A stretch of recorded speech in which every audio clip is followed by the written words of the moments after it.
जैसे भारत में सबसे पहली क्रांति की शुरुआत 1966 से 67 में हुई, जिसे हरित क्रांति के रूप में माना जाता है। ठीक है, किसके रूप में? हरित क्रांति के रूप में। हरित क्रांति की शुरुआत, कई बार क्वेश्चन में ये बन जाता है कि हरित क्रांति की शुरुआत कब हुई, तो 1966 या 67 में जो है हरित क्रांति की शुरुआत हुई। इस क्रांति के कारण भारत जो है क्या बन गया? खाद्य उत्पादनों में क्या हो गया है? ये आत्मनिर्भर बन गया है। क्या बन गया भाई? आत्मनिर्भर, मतलब ये स्वयं भी क्या कर सकता है भारत। पहले हमको पता है कि आजादी के टाइम, जब हमारा देश आजाद हुआ था 1947 के आसपास, तो हमारे देश में लगभग भुखमरी जैसी समस्याएं हो गई थी। तो उसी के लिए, यानी कि हम अपने देश को, अपने समाज को किस प्रकार से पोषित करें, कह सकते हैं किस प्रकार से चीजों का उत्पादन करें, तो उसके लिए क्रांतियां, बहुत सारी क्रांति हुई, बहुत सारे लोग आए, इस क्रांति में बढ़ चढ़ के हिस्सा लिया, बहुत ज्यादा योगदान दिया। तो आज हम देखते हैं कि हमारा देश दूसरे देशों को भी चीजों को भेजता है। ठीक है, तो देखें जैसे आत्मनिर्भर बन गया। ठीक है, अगला, हरित क्रांति के मुख्य योगदान किसका रहा? उन्नत किस्म के बीजों का रहा है। हरित क्रांति का जो मुख्य उद्देश्य था, कह सकते हैं मुख्य वजह से क्यों बढ़ी है, तो वो उन्नत किस्म के बीजों की वजह से बढ़ी है। ठीक है, चले हम देखते हैं शुरू से। इसमें देखें, भारत में विभिन्न प्रकार के क्रांतियों के जनक, जैसे कह रहे हैं भारत में विभिन्न क्रांतियों के क्या है? जनक इस प्रकार हैं। भारत में जो विभिन्न प्रकार की क्रांतियां हुई हैं, उनके जनक कौन? जैसे भारत में हरित क्रांति के जनक कौन है? MS स्वामीनाथन। कई बार आपके एग्जाम में बना है कि हरित क्रांति के जनक कौन है, हरित क्रांति के जनक कौन है, तो आपको याद रखना है MS स्वामीनाथन। अगला बात करें, अगर दूसरी यहाँ एक यहीं से एक क्वेश्चन और बन जाता है कि विश्व में हरित क्रांति के पिता किसे कहा जाता है? विश्व में हरित क्रांति के पिता किसे कहा जाता है? तो नॉर्मन बोरलॉग। किसको? नॉर्मन बोरलॉग को विश्व में हरित क्रांति का जनक कहा जाता है। जिस प्रकार भारत में हरित क्रांति का जनक MS स्वामीनाथन को कहा जाता है, उसी प्रकार विश्व में हरित क्रांति के जनक जो है नॉर्मन बोरलॉग को कहा जाता है। ठीक है, अगला है, भारत में नीली क्रांति के जनक कौन है? भारत में नीली क्रांति के जनक कौन है? तो अरुण कृष्णन। क्या है? अरुण कृष्णन। कई बार यहाँ से एग्जाम्पल में क्वेश्चन बना है एग्जामों में आपके, जैसे पुलिस हो गया, रेलवे हो गया, जहां भी स्टैटिक जीके का पोर्शन आता है, जीके का पोर्शन आता है, वहां से क्वेश्चन बनते हैं कि जैसे कहता है कि भारत में कौन सी क्रांति? नीली क्रांति। नीली क्रांति का अभी आपको बताना है हमको, नीली क्रांति का संबंध किससे है, सफेद क्रांति का संबंध किससे, हम आगे देखेंगे। ठीक है, तो सबसे पहले हम देख लेते हैं कि जनक कौन रहे। ठीक है, भारत में नीली क्रांति के जनक तो अरुण कृष्णन थे। दूसरा है, भारत में श्वेत क्रांति के जनक तो डॉक्टर वर्गीज कुरियन थे, डॉक्टर वर्गीज कुरियन। भारत में प्रेरित जनन क्रांति के जनक कौन है? हीरालाल। कौन है? हीरालाल है। अगला, हीरालाल चौधरी। भारत में गुलाबी क्रांति का जनक, भारत में जो गुलाबी क्रांति के जनक है वो कौन है? दुर्गेश पटेल। क्या नाम है? दुर्गेश पटेल। अगला है, भारत में स्वर्णिम क्रांति के जनक कौन है? निरपक तेतुज। क्या नाम है इनका? तुतेज, निरपक तुतेज। ठीक है, अगला, भारत में लाल क्रांति के जनक विशाल तिवारी। कौन नाम है इनका भाई? विशाल तिवारी नाम है इनका। तो भारत में अगला है सिल्वर क्रांति के जनक इंदिरा गांधी। कौन? इंदिरा गांधी। भारत में जो सिल्वर क्रांति हुई है, उसकी जो भारत की प्रथम प्रधानमंत्री महिला थी, जिनका नाम इंदिरा गांधी है, उनको कहा जाता है कि सिल्वर क्रांति के जनक कौन है? इंदिरा गांधी जी है। ठीक है, अगले बात करते हैं, चले देखें अगले अपने प्रश्नों को। जैसे हमारे क्रांति देखिए, हमने बहुत हमारी टीम ने आपके लिए बहुत ज्यादा मेहनत की है। जैसे कि देखिए, हमने हरित क्रांति है उसको हरे रंग से बना दिया है, श्वेत क्रांति हमने सफेद रंग से बना दिया है, पीली क्रांति हमने पीले रंग से बना दिया है, नीली क्रांति है नीले रंग से बना दिया है। इस वजह से बना दिया गया है कि आपको समझने में कोई तरीके की दिक्कत ना हो। देखें, जैसे पहला इधर हमने हरित क्रांति लिखा है, फिर उसका क्षेत्र क्या है, फिर उससे विशेष कुछ तथ्य जो है वो हमने लिखा है। जैसे देखें, हरित क्रांति का जनक हमने आपको बता दिया है कौन है? MS स्वामीनाथन, हमने आपको पहले ही बता दिया। अगला, इसका क्षेत्र क्या है? इसके किस क्षेत्र से संबंधित है? तो खाद्यान्न उत्पादन से, यानी कि खाने की जो चीजें हैं, गेहूं, धान, है ना, उससे संबंधित है, हरी फसलों से, है ना। तो देखो, हरित से क्या याद रखना? हरी फसलें से, है ना। तो हरी का क्या होती है? गेहूं, धान, ये सब क्या होती हैं? हरित फसलें होती हैं, है ना।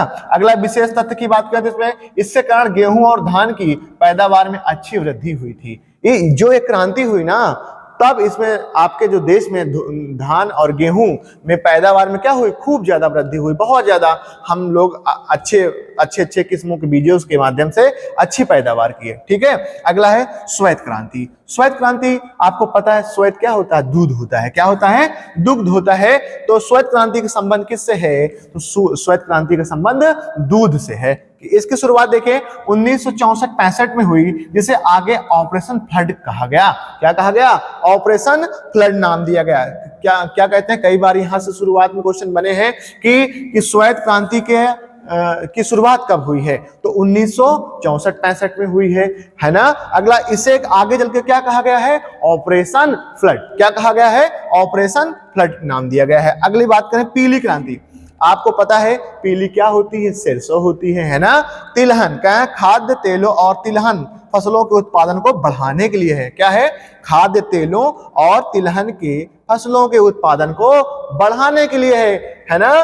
पीली आपको पता है पीली पीली सरसों होती है ना, और तेल भी अगर देखेंगे तो पीला होता है। ठीक है, ऐसे याद रखेंगे कि पीली क्रांति किसका संबंध है, खाद्य तेलों से संबंध है। ठीक है, देखें भारत तिलहन उत्पादन में आत्मनिर्भर बन गया 2013-14 में। तब भारत आत्मनिर्भर कब बना है तिलहन में, तो 2013 और 14 के आसपास जो है भारत जो है आत्मनिर्भर बन गया। भाई देखें कि 32.9 मिलियन टन, कितना, 32.9 मिलियन टन जो है क्या हुआ 2014-13 में, 13 और 14 में क्या हुआ, 32.9 मिलियन टन क्या तिलहन का उत्पादन हुआ। क्या हुआ, उत्पादन हुआ। ठीक है, अगला देखें नीली क्रांति। नीली क्रांति मत्स्य उत्पादन में वृद्धि के लिए चलाई गई थी। किसके लिए, नीली क्रांति किसके लिए, मत्स्य उत्पादन में वृद्धि के लिए चलाई गई थी। आपको पता है कि नीला क्या होता है, नीला होता है पानी, और पानी में कौन रहता है, मछलियां रहती हैं। कौन रहता है, पानी में मछलियां रहती हैं। तो इससे हम याद रख सकते हैं कि नीली क्रांति का संबंध किससे है, तो मत्स्य पालन या मत्स्य उद्योग से है। अगला देखें 2013-14 में भारत क्या हुआ, 95.8 लाख टन मछलियों का क्या किया, उत्पादन किया। तब भारत विश्व का दूसरा सबसे बड़ा मछली उत्पादक देश बन गया। कब, 2013-14 में। कितना हुआ उत्पादन इसमें, 95.8 लाख टन की जो क्या हुई है, पैदावार हुई, मछलियों का उत्पादन हुआ है। इसलिए भारत जो है दुनिया का विश्व में दूसरा स्थान है मछली उत्पादन करने में। अगले स्लाइड में हम लोग देखते हैं, सबसे पहले देखें गुलाबी क्रांति। क्या नाम है, गुलाबी क्रांति। देखें यह जो है यह प्याज और झींगा मछली के उत्पादन से संबंधित है। किससे संबंधित है, प्याज और झींगा मछली के उत्पादन से संबंधित है। आपको पता है प्याज का कलर क्या होता है, हल्का हल्का गुलाबी होता है। हल्का हल्का क्या होता है, गुलाबी होता है। आपको देखें तो गुलाबी कलर से आपकी स्लाइड बनाएंगे ताकि आपको बहुत व्यवस्थित तरीके से याद हो जाए, बहुत अच्छे तरीके से याद हो जाए। क्यों, क्योंकि आपको पुलिस की वर्दी पहनना है, क्योंकि आपको अपने माता पिता का सपना पूरा करना है।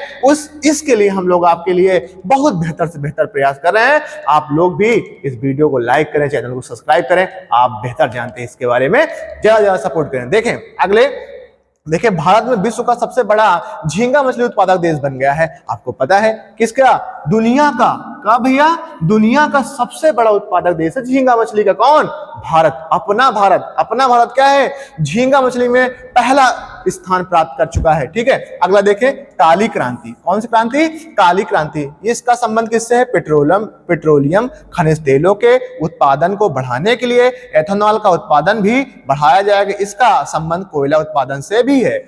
आपको पता है काला क्या है, काला होता है कोयला। क्या होता है, काला होता है कोयला।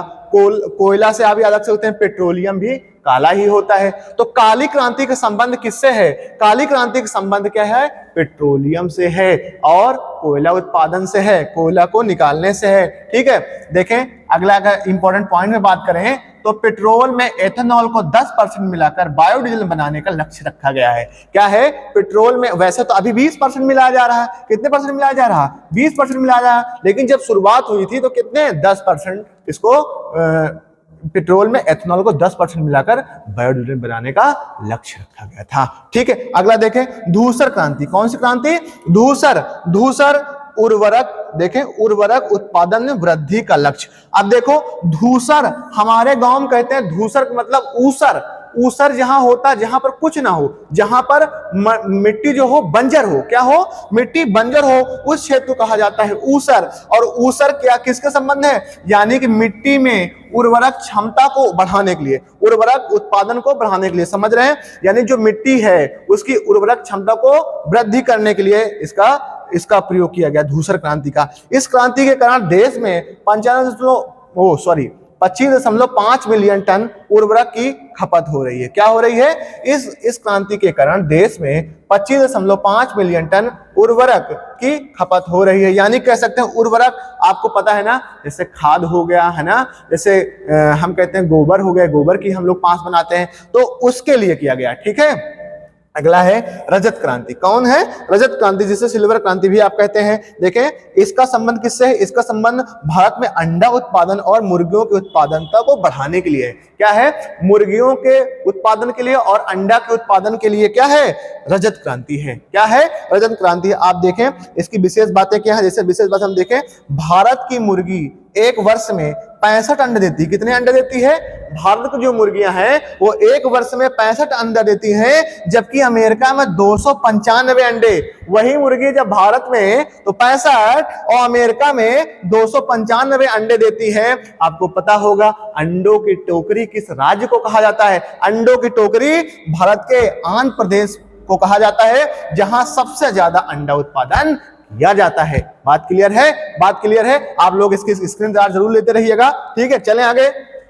देखें अगला है हमारा, अगली क्रांति है सुनहरी क्रांति। किसका है, सुनहरी, बहुत सुनहरा मौसम है। मौसम कहाँ अच्छा होता है, तो बाग में होता है। इसका संबंध किससे है, बागवानी उत्पादन से, है ना, जिसमें फल विशेषकर सेब उत्पादन, इसे शहद उत्पादन से भी जोड़ा जाता है। ठीक है, कहा जाएगा हमसे भाई कि सुनहरी क्रांति का संबंध किससे है, सुनहरी क्रांति का संबंध किससे है, तो आपको बताना रहेगा सुनहरी क्रांति का संबंध बागवानी फसलों से है। बागवानी फसलों में विशेषकर किससे, फलों की हम बात करें विशेषकर सेब में, और इसमें शहद उत्पादन को भी जोड़ा गया है। अगर बात करें भारत में बागवानी उत्पादन में जो जीडीपी है वो 31% योगदान देता है। क्या करता है, भारत में जो बागवानी फसल है वो भारत की जीडीपी में 31% योगदान देता है। तो आपको ये बात और भी याद रखना है, भारत सब्जी और फल उत्पादन में विश्व का दूसरा सबसे बड़ा देश है। क्या है, भारत कह सकते हैं आप कि बागवानी फसलों में यानी कि सब्जियों में और फल उत्पादन में चीन के बाद दूसरा स्थान पर है दुनिया में अपना दूसरा स्थान देश में है। आप लोग आगे चलिए, आगे देखते हैं इंद्रधनुषी क्रांति। इंद्रधनुषी क्रांति देखें, इसमें हरित क्रांति, पीली क्रांति, नीली क्रांति, लाल क्रांति, गुलाबी क्रांति, भूरी क्रांति और धूसर क्रांति, अन्य क्रांतियों को साथ में लेकर चलने का लक्ष्य है। आपको पता होगा कि इन धनुष में कितने रंग होते हैं, इन धनुष में भैया 7 रंग होते हैं। तो जितनी भी लगभग क्रांतियां हैं, जैसे हरित क्रांति, पीली क्रांति, नीली क्रांति, लाल क्रांति, जितनी भी क्रांतियां हैं उनको सबको साथ में चलने का लेकर लक्ष्य है। इसमें किसमें, इन धनुषी क्रांति में। देखें ये जुलाई 2000 में नई कृषि नीति को लागू किया गया, इसी को इन धनुषी क्रांति कहा जाता है या कहा गया। कब लागू किया, जुलाई महीने में सन 2000 में इसको लागू किया गया। और इसका उद्देश्य क्या था, जितनी भी क्रांतियां भारत देश में अभी तक चल रही हैं सबको साथ में लेकर चलने का उद्देश्य था। अगला बात करें सदाबहार क्रांति। देखिए सदाबहार क्रांति का उद्देश्य क्या है, देश की मिट्टी को उन्नत बनाना, किसानों को लोन दिलाना, ठीक है, रेन वाटर हार्वेस्टिंग एवं कृषि शोध को बढ़ाना। देखें किसानों के क्या है, देश की मिट्टी का उन्नत बनाना। देखें सदाबहार क्रांति का क्या है, सदाबहार क्रांति जो है इसमें क्या बनाना है, मिट्टी को उन्नत बनाना, ठीक है, किसानों को लोन दिलाना, रेन वाटर हार्वेस्टिंग, है ना, हार्वेस्टिंग एवं कृषि शोध को बढ़ावा देना। ठीक है, इसके माध्यम से देश की पूरी तरह से खाद्यान्न में निर्भर यानी कि आत्मनिर्भर बना दिया गया। इसके माध्यम से क्या हुआ, देश को पूरी तरह से खाद्यान्न में आत्मनिर्भर बना दिया गया है। ठीक है, अगला है गोल क्रांति। कौन क्रांति भैया, गोल क्रांति। इसका संबंध आलू के उत्पादन को बढ़ाने से है। गोल क्रांति का संबंध किससे है, आलू की क्रांति को यानी कि आलू के उत्पादन को बढ़ाने से। आपको पता है गोल क्या होता है, गोल आलू होता है, गोल आलू होता है। तो किसका कहेंगे, गोल क्रांति का संबंध किससे है, तो गोल क्रांति का संबंध किससे है, आलू के उत्पादन को बढ़ाने के लिए है। अगला करें बात, भारत चीन के बाद विश्व का दूसरा सबसे बड़ा आलू उत्पादक देश हो गया है। आपको पता है भारत जो है विश्व में चीन के बाद आलू उत्पादन में दूसरा स्थान है, ठीक है। आपको पता होगा अगर हम विश्व की बात करेंगे, दुनिया में सबसे बड़ा उत्पादक देश कौन सा है आलू में, तो है वो चीन। दूसरा कौन सा है, भारत है। अगर हम पार्टिकुलर भारत की बात करें कि भारत में क्या है, आलू उत्पादन करने में कौन सा राज्य प्रथम है, तो आलू उत्पादन करने में भारत का पहला राज्य उत्तर प्रदेश है। कौन सा है, उत्तर प्रदेश है, अपना प्रदेश उत्तर प्रदेश। आलू उत्पादन में भारत का सबसे बड़ा प्रदेश है वो क्या है, उत्तर प्रदेश है। दुनिया में चीन, विश्व में भारत का स्थान दूसरा। और अगर भारत में राज्यों की बात करें तो पहला स्थान किसका है, अपना प्रदेश उत्तर प्रदेश का है। अगली बात चलें, अगली बात करते हैं भाई। बस आज के लिए हमारी इतनी बात थी, और आपको अगली वीडियो रीजनिंग की, आशुतोष सर की मैथ की वीडियो, और जल्द ही सभी सब्जेक्टों की विषयों, सभी सब्जेक्टों की आपकी यूट्यूब चैनल पर सभी क्लासें अब आने वाली हैं। सब लोग से निवेदन है ज्यादा से ज्यादा अपने दोस्तों को, अपने मित्रों को, अपने साथियों को, अपने जवानों को साझा करें। और तब तक के लिए धन्यवाद।